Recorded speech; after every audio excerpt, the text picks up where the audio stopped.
Наблюдавате невероятната за един вертолет маневреност, която Cougar демонстрира в момента. Отново погледите наляво. Отведено към маневра за бойни действия на пределно малка височина. Влита вертолет Ми-17. Пилотиран от подполковник Филип Ангелов и втори пилот капитан Васил Василев. Следващите няколко минути ще наблюдавате демонстрация на ексфилтрация или по-български казано изтегляне на бойна група с въжена спасителна система по способа Чепаре.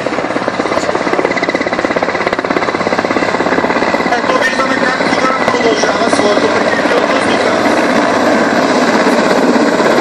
При Чепарето десантчиците ще се прикрепят към въжния висящ от вертолета като външен товар.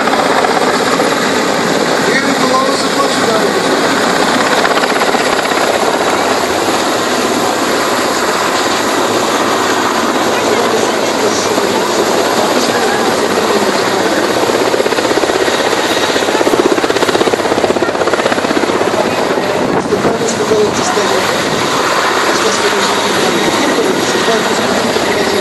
Продължава да пази пространството от Билта, за да може операцията да бъде завършена успешно.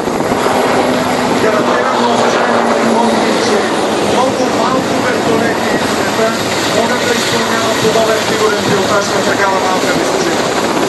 В същото време наблюдавате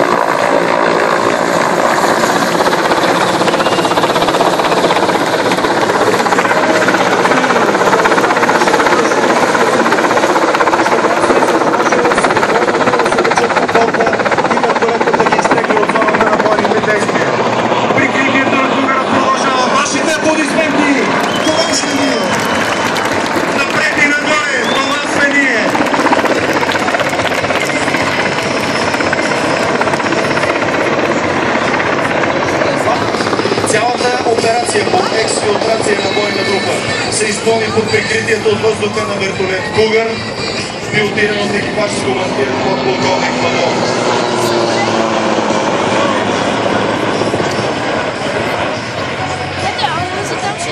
Как си казваш това?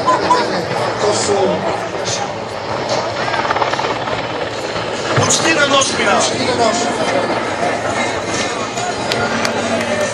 Ще бъде някакъв самолет, мисля се да правя същата тази. Чулисайни важност. Ми-17 вече натварял своя екип. Точно така, в момента наблюдавате отлитането на двата вертолета с максимална скорост от зоната на бойните действия на пределно малка височина. Се изтегля Ми-17 с групата десантчици, следвано от Cougar. Вашите аплодисменти! Супер! Браво! Супер!